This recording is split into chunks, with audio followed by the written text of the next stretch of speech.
Welcome to Morning CHAVA.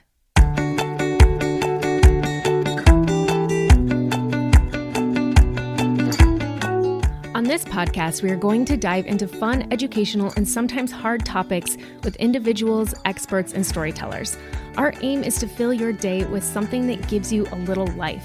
CHAVA literally means life, to give life, and we want to help empower you to live your best life no matter what leg of the journey you are on. Whether you are preparing for pregnancy, birth, or parenting, we hope to fill your cup with a little CHAVA for the journey. So grab your favorite drink, or if you're like me, 2 or 3, and join me for the Morning CHAVA. Hey everyone, welcome back to the podcast. I've heard from so many of you that you really enjoyed the co-sleeping episode last week, and I'm so grateful that you did. If you feel so inclined, go ahead and leave a review of the podcast saying why you love the episode, what you love about it, and screenshot it and send it to me in my DMs, and I will have a little gift for you waiting. This week we are going to do something a little bit lighthearted. We're going to have a lighthearted episode. I am actually interviewing the author of the Babydust Method, and her name is Kathryn Taylor, and it's all about trying to conceive for a boy or a girl. It's just a super interesting, fun conversation that I'm excited for you guys to hear. And in this episode, I did talk with Kathryn. I'm like, hey, maybe we'll try it and we'll try to conceive for a boy. And Vito and I were talking, and we probably won't try it. Also, because you do have to put work into it. So you have to follow a very strict regimen, do certain things. And we're all about just having fun and getting down when we want to get down and not trying to like time or whatever anything. So I think we're just going to free flow with it when we're ready to start trying soon.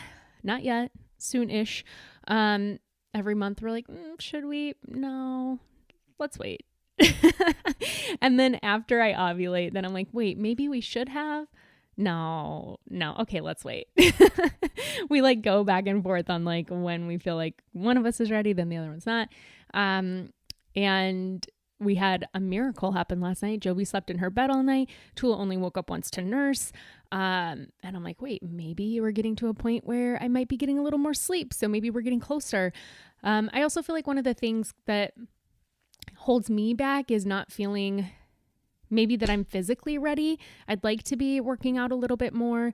And I just have some health issues. My skin's been flaring up again, which is a histamine issue, which is because my gut isn't fully supported. Jovi and I just did a gut health test. It's a stool sample test through Tiny Health. I have a referral link in the show notes that I will leave. But we just got our results back, and they're not like bad or anything, but there's things that we need to work on. And I wanted to do it for Jovi since she was on antibiotics that first week of her life. She was on antibiotics last year, and then she was just on antibiotics this last week for strep. So just seeing what her gut needs, what we can work on, what we can build up. But yeah, I know I had mentioned briefly in the last episode that we had dealt with some sickness here, and we had just like one thing kind of after another, and both the girls kind of fell off, and Jovi had a low grade temp for almost a week. And I had called the pediatrician, been in there twice, like so many different things. And one night she had a fever of 103, and Tula had been fine this whole time. And then I put Tula to bed. She woke up and like felt very, very hot to me. So I went and I grabbed the thermometer, and her temp was 105. And so I brought her downstairs. She looked really white, kind of like out of it, like just a little lethargic. So I just nursed her and held her, took her temp. The thing that kept me calm is because of the pediatricians that I've interviewed on the podcast. And we always talk about fevers because people freak out over fevers, which it's a normal body response to fight illness. Like you having a fever is your body doing its job. So we shouldn't necessarily jump to medication right away, because then you're stopping that fever from doing what it's supposed to. And there's some really cool new research on that about how your fever actually produces more white blood cells to help fight illness. So when you're stopping it, there's like a miscommunication circuit thing that happens. And it kind of like decreases your body's chance of fighting sickness. So I have a homeopathic remedies that I got from Dr. Alana Rumel. I will link that episode in the show notes, but I joined her Dr. Mom's membership course just because I really wanted to learn more about what I need to freak out about and what I don't. I mean, granted, like the next day I called a pediatrician, we took the girls in and, but this was like 10 o'clock at night and we did the cold, wet socks. We did belladonna, lemon balm, and within 2 hours, her fever was completely gone. She woke up completely normal. We still took her in, and Jovi's fever, 103, the next day, 101. She had a fever from Monday to Friday. And so we were like, come on, like, what is going on? But she had strep. Tula had a double ear infection, starting strep a little bit.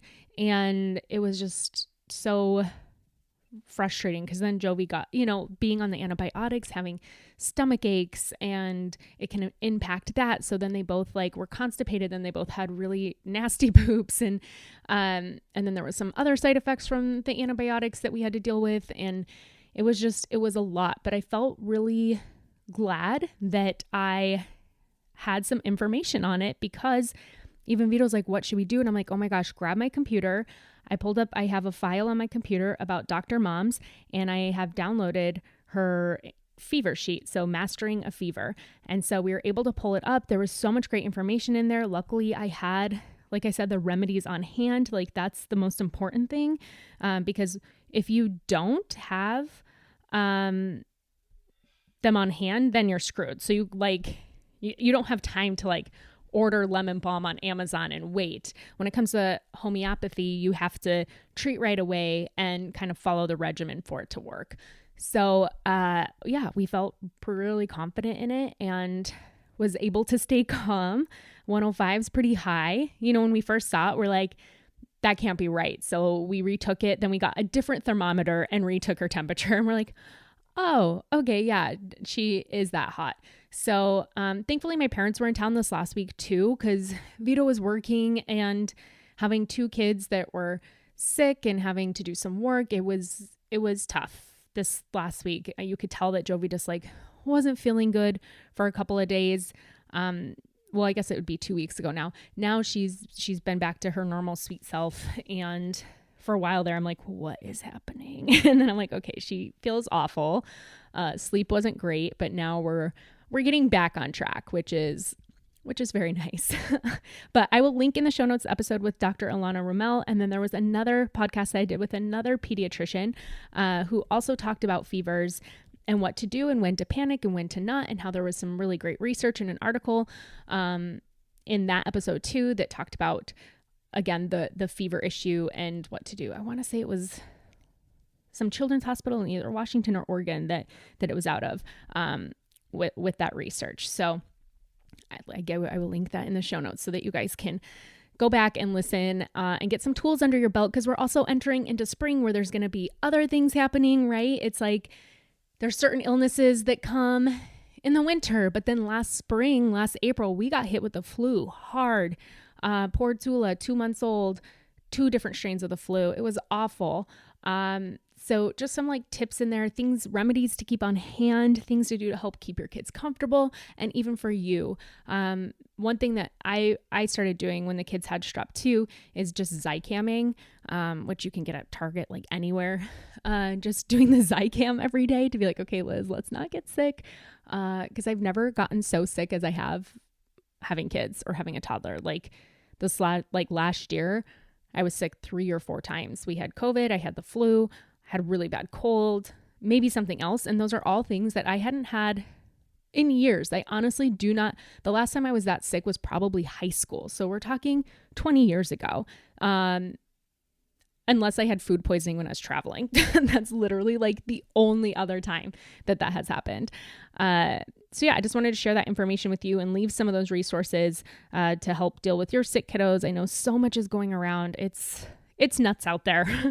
But also taking into consideration the gut microbiome episode and not overly sanitizing things either. Like, obviously it's important to reduce sickness, to like wash your hands and stuff like that. But when we are germ Xing absolutely everything, we're also destroying good bacteria that we need to be exposed to in order to fight things as well. So I love that. I think it's so important to be on a good probiotic like Seeded. I'm a big fan of theirs to help boost our immune system, and to maybe take into account that if you guys have been on different rounds of antibiotics this last year, maybe do the tiny gut health test to see what's depleted in your system, what you should be looking for in a probiotic, what types of foods to incorporate. It was really cool. It was like, you should incorporate these foods into your diet. Make sure that you're eating this. Look for a probiotic with this strain to help your gut. So it was really personalized and cool. So again, I will leave the link to that in the show notes. So we do have a few sponsors to the podcast today. Green Chef, who has made our life very much easier. Dime Beauty, that you guys know that I absolutely love. And then Lume deodorant that I started using and keeps me fresh longer than any deodorant I've ever tried in my life. I tend to run on the stinky side. So I'm going to start by talking about Lume with you guys. And then during the episode, I will talk about Green Chef and Dime. I have checked out Lume products, and I am a big fan because, like I said, I tend to run a little stinkier. I've never like put on deodorant one day and still felt fresh the next day. Like, I usually shower before I go to bed. I like to wash the day off. And then I don't put on deodorant before bed, wake up, put on deodorant for the day. But if for some reason I missed my shower, the next day I'm so stale and stinky. But I tested it out with Lume and I'm not. It's day 3 and my pits smell fresh. Which, like I said, is something that has never happened to me before. Even working out, showering in between, I smelled like toasted coconut, which was the deodorant that I was using. What's cool about Lume, it was created by an OB/GYN who developed a unique formula, pH balanced deodorant. It's aluminum free, skin safe, and clinically proven to control odor for up to 72 hours. I'm at about that 72-hour mark today. And I'm still smelling pretty good. So potentially longer. And it's also clinically proven to control odor better than a shower with soap alone. 12 hours after a shower, the average person has an odor level of about 6 out of 10. I can agree with this. With Lume, the average odor level is 0 out of 10. What's also really cool is that it's deodorant for the whole body, for your pits, privates, and beyond. So most of us aren't just stinky in one area. It's usually a few different areas. So you can go ahead and put it on there. Lume Starter Pack is perfect for new customers. It comes with deodorant, a cream tube deodorant. It has 2 different free products of your choice. So a mini body wash and deodorant wipes, and free shipping. And as a special offer for listeners, new customers get $5 off a Lume Starter Pack with code CHAVA, CHAVA, at lumedeodorant.com. That equals to over 40% off your starter pack when you visit lumedeodorant.com and use code CHAVA, CHAVA. All right, let's dive into this episode with Kathryn and then hear from a couple of our other sponsors. All right, everyone, I have Kathryn Taylor here, and I'm so excited to talk with her. I actually found out about this thing called the Babydust Method a while ago and was curious about it. Everyone listening knows that I have 2 girls. We'd like to have a couple more kids. And I once had a doctor tell me that I'm going to have all girls. And I'm like, how can you say that? Like, isn't the sperm the one that determines, like, all this stuff? So he told me that I'm going to have all girls because I have high estrogen or something like that. So I'm like, man, is there a way that I could potentially have a boy? And it turned me on to the baby dusting method.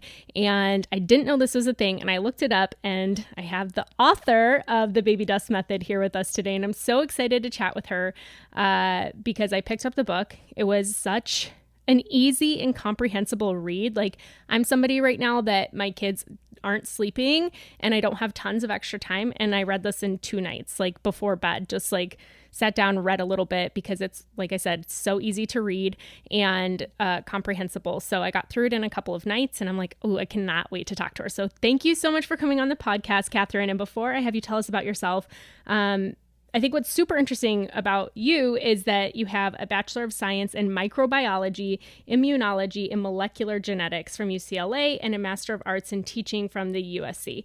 So you have quite an extensive background working in pharmaceutical and biotechnology companies. And then, of course, you're a mom because you tried this method on yourself. So I'm really excited to hear from you today. Thanks for having me. I so appreciate the opportunity to speak with you and to your audience.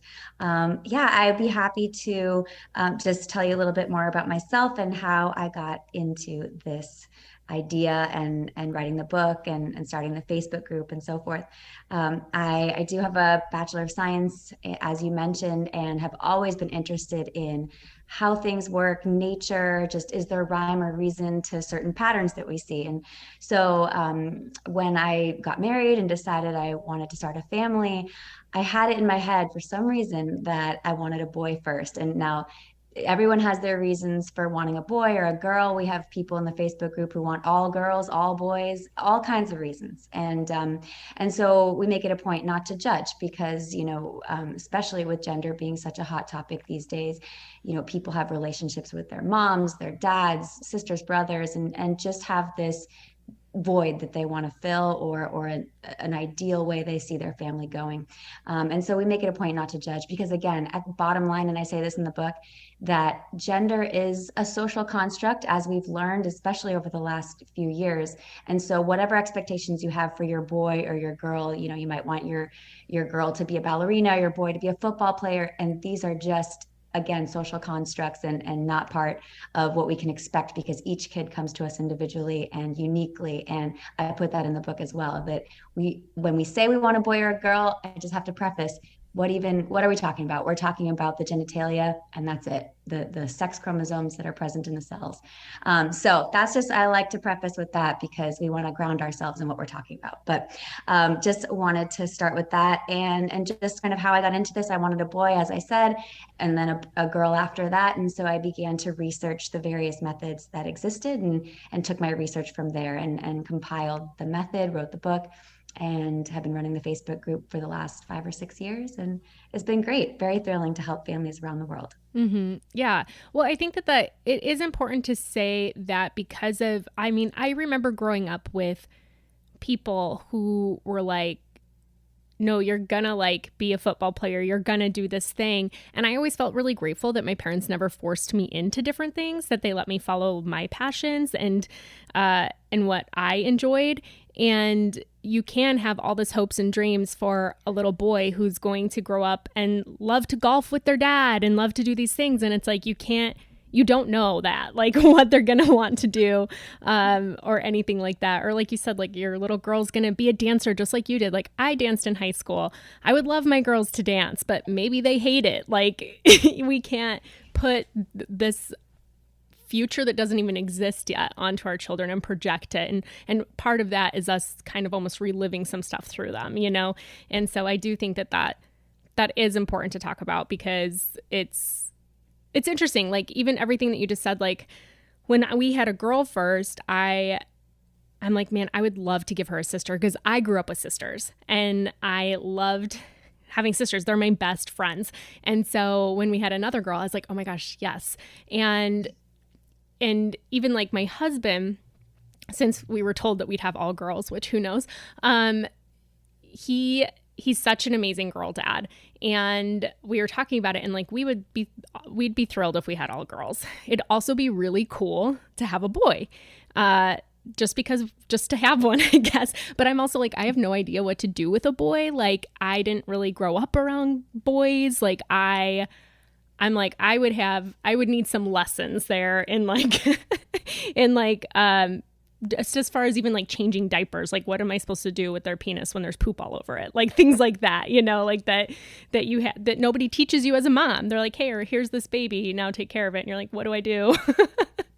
Type of thing. So true. Yeah. And so, but my husband was like, it'd be cool to have a boy just for the experience of what it's like to raise a son. And we've also talked about those expectations and things like that we would love our child no matter what. If our son wants to grow up and be a dancer, awesome, so, but it's just, I think that there's something in us that is almost and this is a huge rabbit hole, but just even healing, a mother parenting her daughter. that brings up a lot of my relationship with my mom. And I'm sure like my husband parenting a son would bring up so much like with his dad. And it's almost like you get this chance to almost reparent yourself through your child. But like I said, it's like a deep dive, but I can just like see how much that goes into it and why you might want a certain sex. So true. And I think many people can relate to that feeling. And in our Facebook group, as I mentioned, people share all kinds of reasons. Like you said, maybe it's mother to daughter, mother to son. There's just so many, like you said, healing relationships, maybe like a do-over of sorts. Like if you had a bad relationship or a strained one with one parent, you want to try your best to renew that male-female connection or kind of do it over in a sense. And I see that all the time. Or like you said, someone who grows up with all sisters doesn't know how to handle a boy, and maybe out of fear or comfort or just wanting to repeat the life they grew up with, just wants all girls for her or his family. And so it's so interesting to hear all the different reasons for wanting one or the other. But the vast majority would say they do it for what's called sex balancing, meaning at least one, or like they've got 4 girls. They're like, I just want at least one boy, or they're like, I want 2 kids, boy and a girl, or just 2 girls or just 2 boys. And of course, there are cultural reasons across the world as well. Other countries, China and India, there's a lot of policies in place that prevent finding out the gender in early ultrasound. There's a lot of this is a tough subject, but just moral and ethical situations that arise in foreign countries. In Afghanistan, there was a story that came out a few years ago about the shame of a family not having a son and then therefore choosing one of their daughters to be raised as a son. Mm-hmm. And they just cut her hair off and she knows, but for the first, I'm going to say young adulthood, like she's the son so that they can avoid the ridicule and not shame, maybe a little bit of shame or just disappointment from faces that see their family and judge. And you don't want anybody to feel sorry for you. So you put up this front of this fake son. It's so interesting. And at first pass, you're like, that's crazy. But then you start to think about it. I can completely see avoiding the shame. And we hear that in the Facebook group too, that people are like, I don't even want to find out the sex because I don't want to have 9 months of people saying, ugh, another boy, I'm so sorry. You're going to have your hands full. Or another girl, how's your husband holding up? And they just don't even want to endure 9 months of ridicule and shame that in this country we give, assuming that everyone wants both a boy and a girl. Mm-hmm. Right. That's so true. And we didn't find out with either of ours, and we won't for our future children. I just love the surprise at birth. I think it's so exciting. But it is so true. Like I've heard people have shared on the podcast before stories of that. I had a woman on a while ago who had like 5, 6 boys, and every time they would have another child and it was a boy, people would be like, oh, I'm so sorry. Like, and she's like, it's just like a weird thing to hear, but also gender disappointment can be real.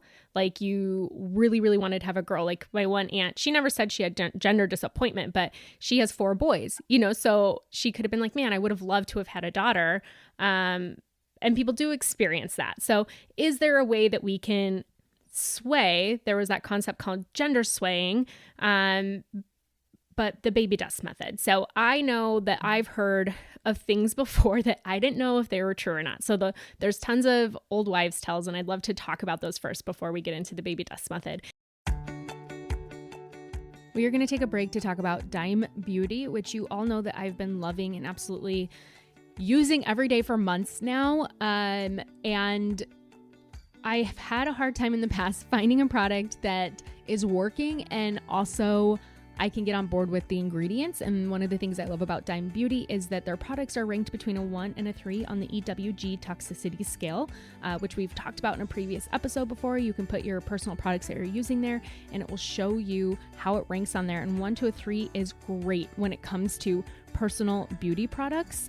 And the products that I've been loving and using are the Restorative Night Cream, the Dewy Day Cream, paired with the Hyaluronic Acid Serum, which has been just, I feel like locking in the moisture, making my skin a little bit plumper. So getting the Works, they have a bundle called the Works where you get your cleanser, toner, 2 different serums and 2 different creams, one for day and night. And those are the products that I have been loving and using every single day. I actually just saw that they have a tinted glow Wonder Cream on here, and I haven't tried that yet, but I'm going to order it right now. I'm on their website right now because it looks amazing. I always have a hard time finding tinted moisturizers that I like on there, and since I've been loving their products so much, I'm going to get it, and I will report back to you on that one. But another product that I've been loving is their Hyper Glow Serum. Sometimes I use that one during the day. And again, I put on this serum and right away put on moisture after, and it just kind of locks in all of that goodness, and it goes really well under your makeup. If I am putting on makeup for that day, I usually do a serum, the moisturizer, and then I'll just start my makeup routine. And I do feel like it's helped my makeup stay on a little bit better. Like, I know you guys have probably all done it in the past where you've put on a moisturizer, then tried to put makeup on top, and it just like did not go well, but this absolutely does. Again, I've been loving the Dime products, and you should check them out. So when you guys try these products, make sure you use my code MAMAS20 for 20% off your entire order. And remember, Dime also provides free shipping on orders over $75. If you haven't tried Dime Beauty yet, make sure you do so. And that is code MAMAS20 for 20% off. Now back to the episode. The one thing that I was told, and that I kind of really believed, but I've never like actually tried it, was just being told that the male sperm, that Y chromosome, they're fast sprinters and they die off fast. And the XX sperm, the female chromosome, they just they're the long haulers, right? They're in it for the marathon. Like they're taking their time, they're getting there. So then if you have sex right on ovulation, you're more likely to have a boy because of those male sperm sprinting there. They get there quicker.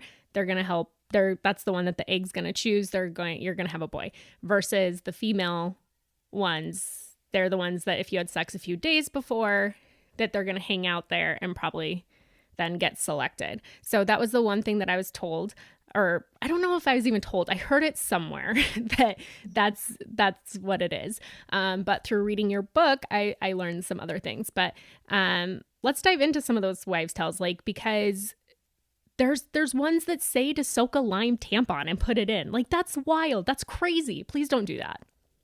Exactly. Yeah. And that particular old wives' tale, I believe, started from a study that I cite in my book that was flawed for many reasons, but it was regarding the pH of the vaginal tract. If you make it more acidic, it'll kill off those weaker male sperm and will allow the female sperm to survive. It doesn't make sense at all. If you put a lime tampon, not only is it dangerous for your vaginal tract, you could burn the skin, create ulcers and infections, but also it's just not the right pH. You want to, not even just pH, just it is not a chemical you want to put in your body. You really don't want to put anything up there if you can avoid it. So that one is based on a flawed reasoning about pH and acidity and how that may influence the gender. But I do cite that in the book as a study that's been disproven over and over, but people still do it. And I just wish people wouldn't. And it really doesn't make sense. I mean, if it's going to kill, there's no way that a pH, putting acid in let's picture like a petri dish of sperm, you put acid in the bowl. I mean, they're all going to die. There's no way it's going to select for one or the other. Acid or any gigantic change like that to the environment is going to kill every living thing. So I would definitely not do that. And you're right. There's been tons of, we hear in the group a lot, salt crystal lamps, and there's all kinds of things that you can say, okay, this is an old wives' tale. But then again, you know what, if you buy a little baby girl outfit, put it under your bed, okay, that's an old wives' tale. But hey, is it part of manifesting? Is it part of throwing up a prayer, putting out the good vibes in the universe? I am all for that. There's no harm in that. If you want to just focus on what you want in anything in life, I think definitely wouldn't poo-poo that idea. I think it's actually a great idea just to always keep your focus going. People paint their nails pink or blue and just kind of keep that vibe going and keep their eyes on the prize. Well, I think the hard thing with that is somebody might swear by it, right? Like, I did this thing and it worked, and it's like, okay, but you kind of had a 50-50 shot. Like, there's a pretty good chance that it might work if you, or True. Supposedly, but I'll take it, whatever it takes. I mean, right. If it keeps people positive, because also I should mention, the second you have anxiety, body or nerves going into this. I won't say that it sways, but I'll say it can affect conception. And that's a biological mechanism that if you, as the woman or man, and this is part of the Trivers-Willard hypothesis in biology, if you're sensing stress in the environment, it shuts down your menstrual cycle. It can delay it. It can tell your body that this is not an optimal time to be pregnant, to raise a baby. Like the environment is stressful. No, please don't. So stress, and in a greater sense, like keeping positive thoughts can really actually help you conceive. And so I'm all about that. Mm-hmm. Yeah.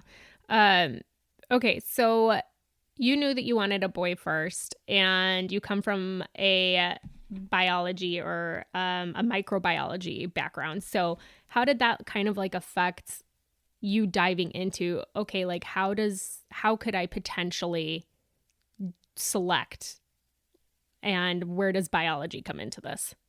Of course. I've always been so fascinated and focused on science, as I mentioned. And speaking about the biology and what about my background kind of got me interested, I spent my, early days in college, all 4 years studying, microbiology and genetics and how things worked. And so I figured that there must be an evolutionary reason why more females are born in this environment and why males would be more, born to this type of family or environment or sexual patterns or whatnot. So that led me into researching all the available studies that were out there, including the Shettles method, which is probably the original swaying method. It's been around since the 1970s.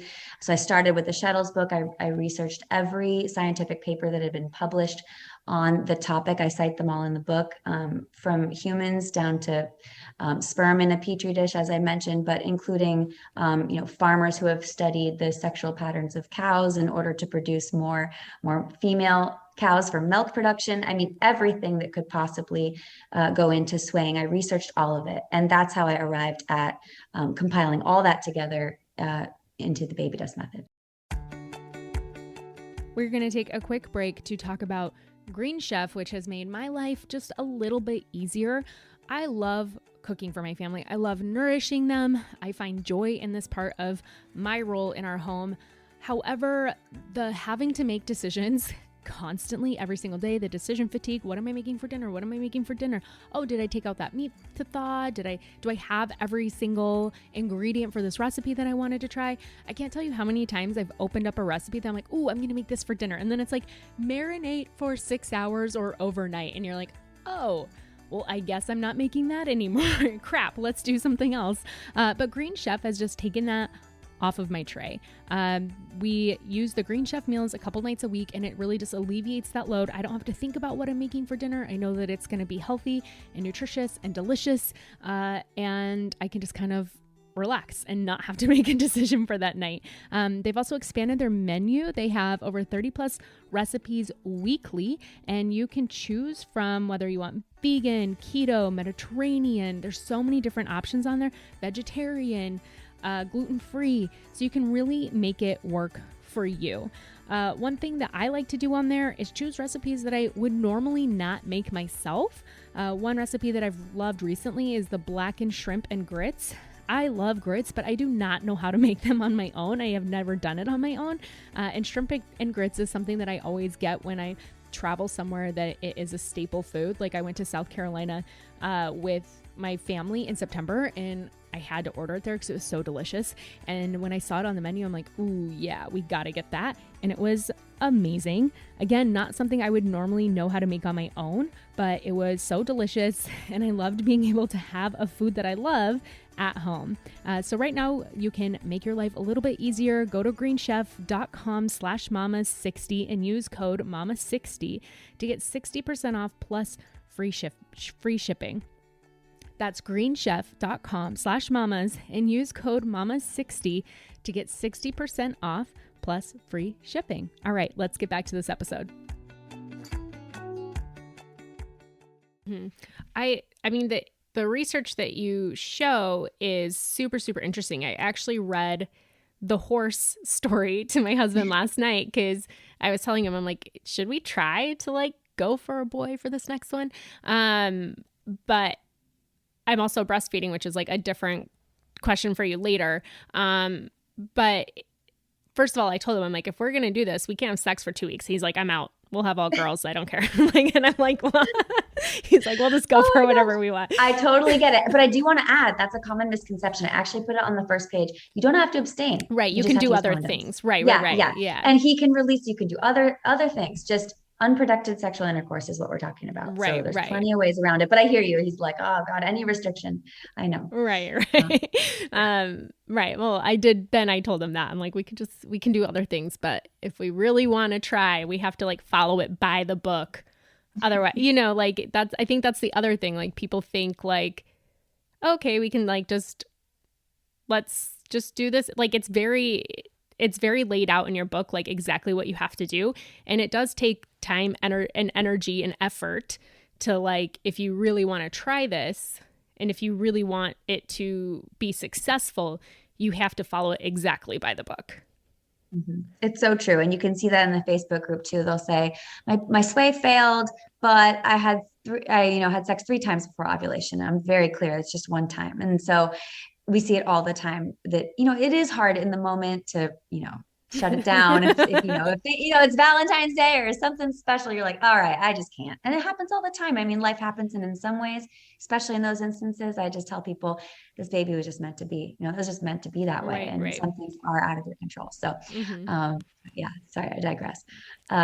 But yeah, so it definitely can be challenging to stick with the tracking. I do recommend at least 2 to 3 cycles of tracking, which means you won't be trying to conceive for 2 to 3 months, which can be hard for people to wait that long. I mean, it's torture, that 2-week wait between ovulation and getting your positive pregnancy test. I mean, it is agonizing. Every day you're feeling every little wiggle and twinge. You're like, am I pregnant? I need a test. I got to find out. So imagine waiting 2 to 3 months. It can be challenging. And so some people like to skip the tracking phase, but I do emphasize that that's the most important part, is making sure you understand your cycles before you proceed. Mm-hmm. Right. Which is super important. And some of them talk about like checking cervical mucus, but with yours, it didn't seem like you really have to like check it. That's right. When you look at the Shettles method and it's like a 300-page book, there's only 2 pages on tracking. And that's not to bash his method. It's just that in the 70s, there just wasn't much known about, I won't say about the menstrual cycle, but this precise hormones and a cheap and easy way to track it. So back in the day, cervical mucus was a valuable tool, and it still is for natural family planning, for people practicing for religious reasons or other reasons they want to just naturally avoid pregnancy by avoiding their fertile times, will avoid their fertile mucus.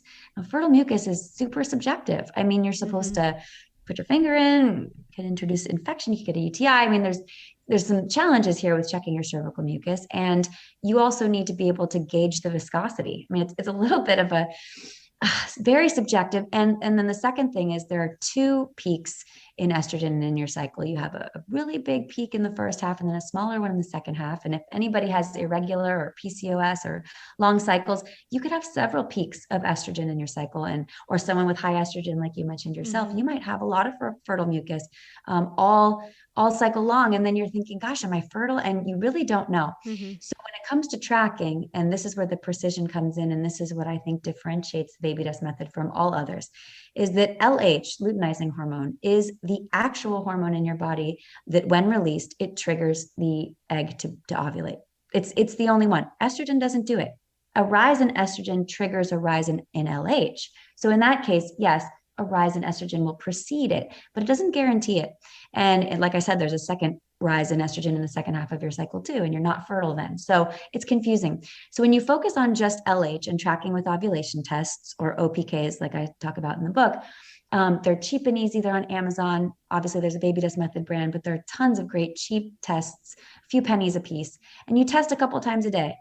You urinate in a cup, dip the stick in, and you can see if the line is darkening compared to yesterday. And once you see your darkest line of the cycle, you're going to ovulate within 24 hours. And so that precision eliminates the need for this guesswork with the cervical mucus. So we don't rely on cervical mucus at all for this method, just luteinizing hormone by way of ovulation tests. Yeah, I've never used ovulation tests before, and I actually just ordered some. Awesome. Yeah, I'm excited to try it out. My hardest part will be holding my urine in the evening for 3 hours before. Oh, I know.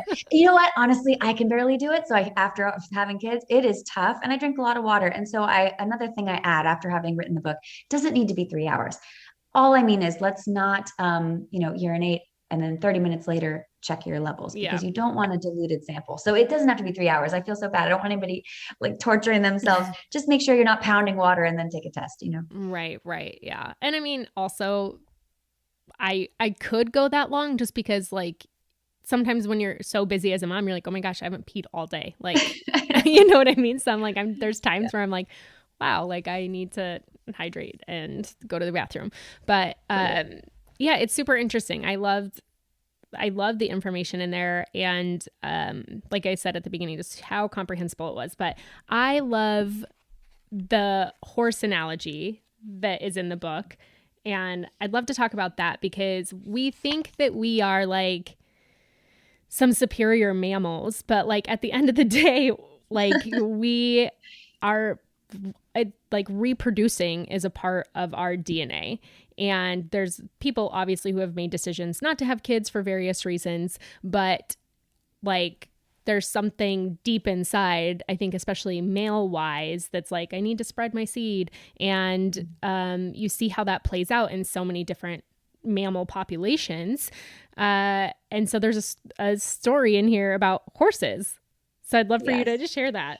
Oh my gosh, it's so funny. I never thought. I've gotten so many questions about this over the years. It's really funny because you're thinking about horses doing it. It just every guy, it's like the one part of the book that the guys really latch on to. It's like, oh, the male stallion. Like Right. it is the funniest. Well, I meant it to illustrate a point. I don't literally mean horses, but I didn't want to do frogs or rabbits or something. I thought horses made it, I don't know, come alive a little bit and have kind of that male energy sort of take shape. So, what I'm trying to illustrate is, as I mentioned, the Trivers-Willard hypothesis, which states that the fittest males will produce more male offspring, and the not so fit males, let's say the weaker males, will produce more female offspring. Again, it comes down to the male, not the female, because we only have X's. So it's up to the male to kind of, it's up to his sperm, whichever of those sperm reaches the egg. So what would be biologically and evolutionarily advantageous for a weak male to have? It would be to have a female horse, because he's a weak male. So if he has weak male offspring, he's not going to be, those offspring won't be able to procreate because they're weak and they won't be able to fight, for that female, won't be able to win the female. So the idea is that the biological advantage for a weak male would be to have female offspring, because in nature, female birds, all kinds of species, they are being courted by the fanciest, most flamboyant, like most beautiful peacock is going to win that plain old brown female peacock who just looks like all the other ones. It's so funny because with humans it's not quite the same, Right. but traditionally, biologically, it's the males trying to win the female. And so if the female has her pick, she's going to pick the kind of most charming or whatever, the best traits of the strongest man, and that strong male would most be advantageous having male babies, because he will have a strong male baby, and that male baby will be able to procreate many, many times because he'll be so strong and so forth, attracting many, many women and spreading his seed. So when it comes to the hypothesis, it's that weak men, weak males would be most advantageous for them to have female babies. Now, how does the woman's body know if she's procreating with a weak male? And that's why it comes down to frequency and timing. So having access to a woman when she's ovulating, she's in heat, so to speak, and having access to her frequently during that time would be a strong male. He gets to pick her right when she's ripe for the picking, right? But the weak male may have to wait on the wings, kind of waiting for that right moment to catch her, kind of offbeat, off cycle, not at the prime time. And so that is the female's body's way of determining who she's mating with. Is it someone who's, fought for her and valiantly gotten her right when she's in heat at the right moment, and frequently right on that time, right at ovulation? Or is it the weak male who got a chance encounter with her one time at one point in the cycle? Mm-hmm. And so that's what the hypothesis comes down to, is what is most advantageous for what type of offspring that male is going to create. Is it going to be weak females, who could really get anybody at any time because they're females? They could, just kind of like humans. Female can have better picks. I guess if you have I could have put like a bar analogy in the book, like, hey, if last call, like the female really has her choice. And that is true in almost every species. Of course, there are some exceptions. And so I hope that it breaks it down a little bit, that analogy, but it is proven in biology, survival of the fittest, and kind of what gender offspring will have the best chance of having the most offspring of their own. Right, which is just that. I found that so fascinating. I'm like, babe, we usually never have sex 2 days in a row. This is why we're having girls. Like, right. I know. And he's like, oh, I'll be the male stallion for you. Like, right. The horse thing is so funny. I don't know. Well, and I feel like women almost resonate with that as well, because I feel like there's just this draw to horses, and they're wild and beautiful and these amazing creatures. So the comparison is super interesting. I found that really fascinating, just because it does make sense, right? Like that you, that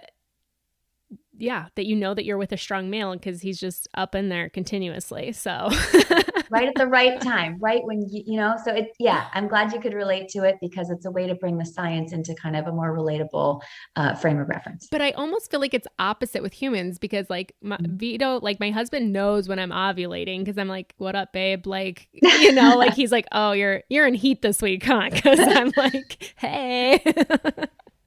So funny. But then you have to think, so modern dynamics of mating is that we're, I don't know the percentages, but let's take just married couples or couples who are committed, right? Mm-hmm. They're probably having sex randomly. Okay. So then you have balanced gendered families, or maybe there's just some patterns that people fall into. Maybe you only have sex when you're, quote, in heat, and you've got 5 boys, right? So there are some sexual patterns that kind of ring true. And for married couples this day and age, it is advantageous to have both. And so that's why the consistent mating patterns of couples, just like the randomness of it, ends up generating kind of equally balanced families over time. So there is, like, even though there's biology that we're competing with, we aren't horses in the forest. We are committed in the same house, and sex is happening at random, of course, with some patterns. But so it isn't. It does still follow the same biological mechanisms. It's just because we're living together, that's kind of changed the frequency and changed it into making more balanced families, in my opinion. Mm-hmm. Yeah, that's super interesting. So I would like to talk about the things that can affect this. So let's say somebody's listening and they're like, ooh, this is interesting. Like, I would love to try this out. First of all, if that's you, you got to buy the book and join the Facebook group, because it's all laid out in there. It's super easy to understand, to follow, and to do. You just have to follow it step by step. But there's things that can affect that, such as somebody just coming off of birth control, breastfeeding. And then one thing that I was going to ask you about as well was miscarriage. I've had a couple in the past, and what's really crazy is my last one that I had, for some reason, I didn't really get a feeling with any of my pregnancies what I was having, but we weren't necessarily trying. And I have like a bracelet that tracks my fertility. And it said that I had ovulated. And so I'm like, oh, babe, we're in the clear, which is also why you can't just rely on stuff. Why you need other things, maybe the LH strips and stuff like that. Because it's like, you ovulated. And I'm like, okay, babe, like we're in the clear, whatever. And I didn't wear my bracelet for like a day. And then we had unprotected sex. And then the next day that I wore my bracelet, it said, oh, actually, today's your ovulation day. And I was like, oh, like we weren't in the clear yet. That was me completely relying on technology. And for some reason, with my last pregnancy, when I got pregnant, I'm like, I'm having a boy. I feel like I'm having a boy. I've never had this feeling before. Like, it was like this overwhelming feeling of having a boy. And then I ended up miscarrying. And now I feel like those chances could have been really high because we had it like 2 days in a row right when I was ovulating. So the Yes. chances of me that I was pregnant with a boy are really high now. So I'm like, man, maybe that feeling was real. We never found out, but maybe that feeling was real. But coming out of miscarriage, your hormones are also all over the place. So how could like birth control, miscarriage, breastfeeding, things like that potentially impact if you're going to try out this method? That's a great question. And first, I just want to say I'm sorry for your losses. I know, I mean, I can't even put it into words how devastating it is and the loss of expectation. And especially when you had this overwhelming feeling. And I'm so sorry. And I'll just say there's such a great resource, not just the Babydust Method group on Facebook. There's tons of support because it's such a taboo topic. Swaying as a gender, all this is such a taboo topic, but miscarriage and losses, you might tell a friend or two, your parents, your family, whatever, but then it kind of goes away and people are still suffering. So I just wanted to make a quick note. There's just so much support out there for losses of all kinds. So but how does it affect tracking? So depending on how far along you are when you miscarry, because there's everything from what's called a chemical, which is just a missed period, or a late period, which means technically you were chemically pregnant, but really there wasn't a viable embryo there, or developing anyways, or it could be like a 12-week or later miscarriage. And so it really depends on the advice of your doctor as far as when they say you can conceive again. They might even say, you got to wait a month or so. Really depends on the circumstances of the miscarriage. So first of all, talk to your doctor. Second thing is regarding your cycles post miscarriage or even post chemical, that first cycle or two might be a little bit unusual.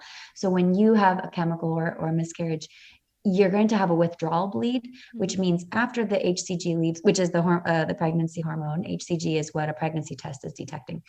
So once that pregnancy hormone leaves your body, you're going to have a withdrawal bleed, which looks like a period, but it's not really your period. You didn't ovulate 2 weeks before. This is just the withdrawal of the HCG end of that pregnancy. So you'll want that to kind of reset. So I wouldn't count that first bleed as your period. And we track from the first day of your period. That's how we know what cycle day you're on, as I explained in the book. So you'll want to have like maybe a month, as I say in the book, of washout where you just wait and just let your cycle reset. So regarding miscarriage, I would say at least a month and wait for your first natural period to resume, and you can start tracking then.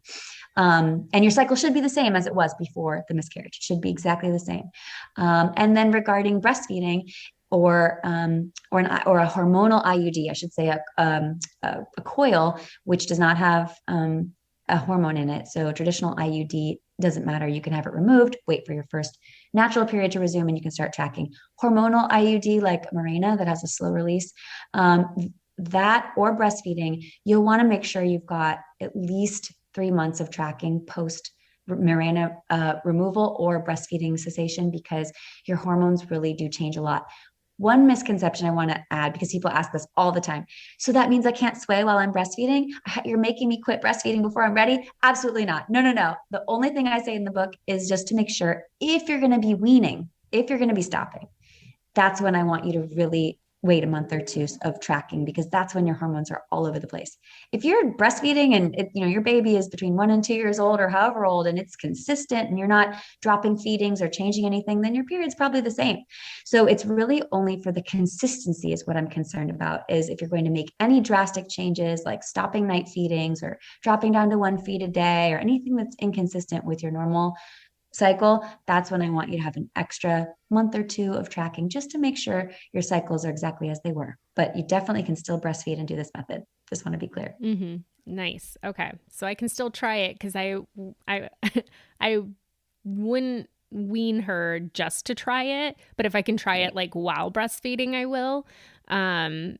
So that's good news for me to hear. Absolutely. And if you decide to wean her while you're tracking, just like wean her and then give an extra tracking month, just like one extra one, just to make sure your cycles are the same. Right. Yeah. I mean, I don't plan on weaning her, but who knows? She could wean herself. Right. Yes. Either way.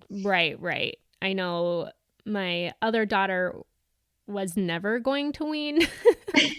I weaned her a little after 2, and now she's like 2.5, and she still randomly will ask to nurse. And I'm like, Oh, no, I'll get you a cup of milk. I'm like, so man, cute. this girl would be breastfeeding forever. Um, but my second one, but I was tandem nursing them both. And that's when I just got to a point where I'm like, I can't do this anymore. It's so much on my body.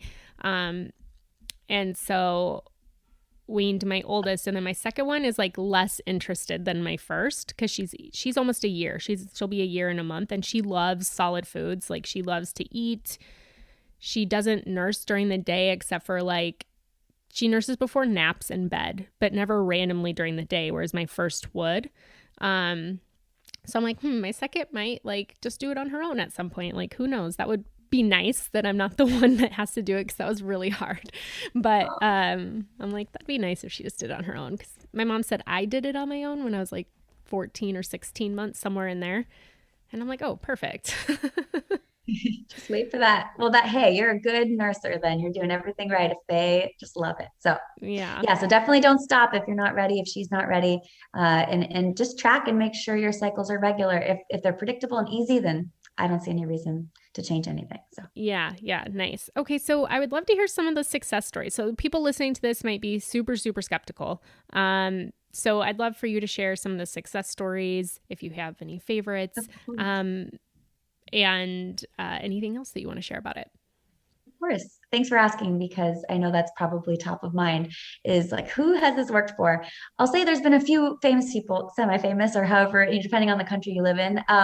So Danielle Lloyd, who's former Miss Britain, she is married to a super famous soccer player. And they had four boys. She had two from a previous relationship, I believe, maybe I'm not sure, but she has four boys. And she tried the method and had a girl. And she was interviewed for OK Magazine and Cosmopolitan over in the UK, and she revealed that she did the Babydust Method. So for people who have seen famous people or just any story where they've had four of one, five of one, it can be very compelling because you're thinking, wow, does that couple only make one or the other? And I'll just as an aside, I'll say when I do see families who have eight of one or even 13, I've seen of all boys, to me, that just speaks to an unvarying sexual pattern. So let's say that couple only has sex right when, the wife is, they've got 13 kids. I mean, they're going to have sex when she's into it, right? It's not going to be all the time. She's busy or whatever the case may be. So when you see a pattern like that, you have to think, well, are they just really consistently always doing the method accidentally just because of their own sexual patterns for what works for them. So when you see someone with so many and you see them kind of hit the other gender all of a sudden, you're like, wow, that really proves that they broke the cycle by doing something different than what they were used to. So Danielle Lloyd is probably the most famous story. And then there's also Danielle Dodd, who was on 90 Day Fiance. She did it to get her girl. And so there's been a few famous ones like that. There's also been in the group, the record is 8 girls and then a boy, and then 7 girls and then a boy. Oh, Sorry, did I wow. say that right? 7 boys and then a girl. So yeah, so slightly better on the 8 girls and then a boy.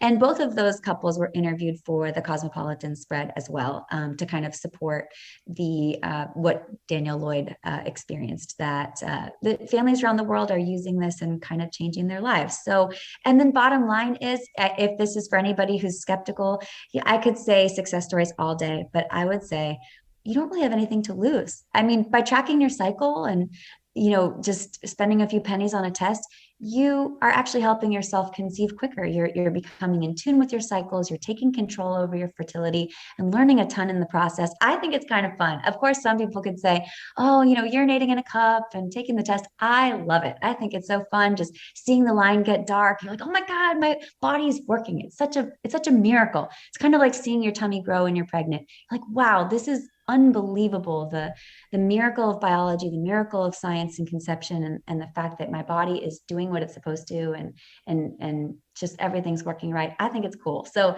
I would say to anyone who's skeptical, give it a try. I mean, what were you going to do anyways? Nothing, right? You're going to change nothing. Just try it. And if it doesn't work, you're going to be happy either way. But if you don't try it, you might regret not trying to tip the scales one way or the other. Yeah. So. And one thing that I found super interesting in your book was, so I had tried Googling it beforehand, like before I even found your method, just Googling different things. like how to get a boy or whatever, and then trying to Google like Babydust Method or things like that. And there's people that are not you that have written articles that are like, you have to eat a bunch of sweet potatoes and you have to take these herbs and you have to do these things and then you're going to have a boy. So when I got your book and I was reading it, I'm like, there's nothing about food in here. So like I was surprised, but then I'm like, oh, so there's just people writing about random stuff out there that might not be the actual thing. So you can't just like look up an article that's going to have all the information in it, because they're going to tell you to eat a lot of sweet potatoes and take different herbs, which is not the Babydust method. You're so right. And some of that did arise from that diet study that I mentioned, I cited in the book, and all the flaws about it. So the diet did originate from a study done by Dr. Norlander, and it was published saying that if you eat, foods rich in magnesium and calcium, you'll get a girl or whatever it is, right? Mm-hmm. But what she showed was that she did it with two different types of foods, and she said it didn't sway. But when she added timing, it did sway. Right. So right. I don't see how that proves anything. However, if you want to eat a bunch of bananas and yams, I don't care. Whatever makes you feel like you're powerful, you're positive and in control. If that helps you just feel like you're doing everything you can, I say just do it. Mm-hmm. Yeah. And like you were mentioning before, just even getting familiar with your cycle. Like our bodies are so cool, and finding that your body is ovulating and when it is and things like that. It's just nice to know, to have that information. I feel like we were not taught about our bodies growing up. At least I wasn't. And so it's super interesting to learn that stuff. Like it's like, oh, your period's taboo, even like everything about being a woman's taboo. And it's like, no, we are the creators of life in the world. And it's important to know about your body. And this is just like a huge tangent real quick, but I was on like my period a couple weeks ago, and my daughter was in the bathroom with me, and she goes, "You're bleeding." I was like, "Yeah, I'm bleeding." She goes, "Yucky." And I was like, "Oh no, it's not yucky." And she's like, "Oh." And so then like the next 2 days she'd be like, "I'm bleeding." And I'm like, "No, you're not." I love that you said that. I love it. It's not a bad thing. Like hey, it's just my body. Like I love that. Start with that mentality. And to your point, it's empowering. It's just the knowledge about your own fertility and taking charge of that space is so cool. It's so cool. I can't say enough about how fun it is and how interesting it is. And it just, I think, gives women a lot of power and control over something that seems so frustrating and mystical and muddy and just confusing. And so I think it has been such a fun journey to help guide people, couples. I mean, the husbands are on board too. They're like, "Honey, did you take your ovulation test?" Like there's guys participating all over the world and getting into it because it seems like something so out of our hands, which in many ways it is. But being able to feel a little bit powerful when we already are so powerful, we don't even realize it, is such a cool feeling. So it's been an awesome journey to be a part of. Yeah. Awesome. Well, I just want to thank you so much for your time and energy today and your expertise. I think this was a really fun podcast. It's nice to just talk. Sometimes we do like really deep, hard conversations. And this is just, it's fun. It's like you're saying, if it's something that you want to try out, cool. If anything, like you're going to get to know your body better. And you could join the Facebook group to hear what other people are saying. And it's super, super fascinating. I think we're going to try it for a boy and see what happens. Not yet. Not yet. Not ready yet. But I think that'd be super, super fun. So, and again, like I'm excited to get to know my body better and actually like chart my cycles. I just keep track of it in an app, and I'm actually way more of a visual learner. So like having it in front of me and knowing when I do ovulate, not just because the app said I did, because it has been wrong a few times. It's like, you ovulated. Oh, wait, now you're ovulating. Oh, wait, now today's the day. And I'm like, man. Oh, okay. That is hilarious. And if you need, and I'm so excited for you to start this journey because like we said, it's fun and it's powerful. If you have any questions, join the Facebook group. There's 55,000 women there. literally jumping at the chance to help people find their darkest test, help them with what's wrong with this test. What am I doing wrong? What's up with my cycles? Help me, guide me. It is such a supportive community, and we're just here for each other. So if you feel so inclined, please join. We'd love to help you walk you through this journey. So awesome. Thank you so, so much for coming on the podcast. thanks for having me. All right. So you guys are going to have to let me know if you've tried this, if you're going to try it. I got the book. It was such a short, simple read. I went through it. Again, I was like, ooh, maybe we could try it. But I kind of like the mystery. I like just seeing what God gives us and going for it. And I was trying to look back at when we conceived before, if it was like on my ovulation day or not. But my app like changes things once you mark that you're pregnant or something. So I really couldn't go back and look.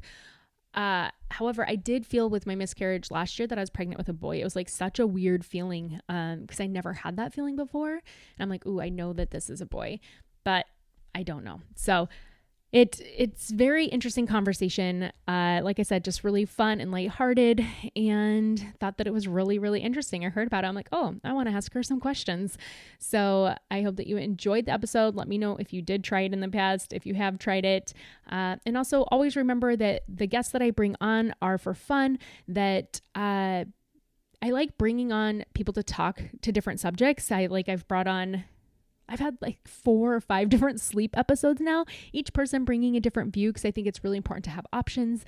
And not everybody who comes on is reflecting my beliefs or my opinions, but I do think it's really important to have conversations with people who don't always agree with you on everything, so that you can just expand and have healthy, good conversations. But I enjoyed today's episode. I thought that Kathryn was really fun to talk to.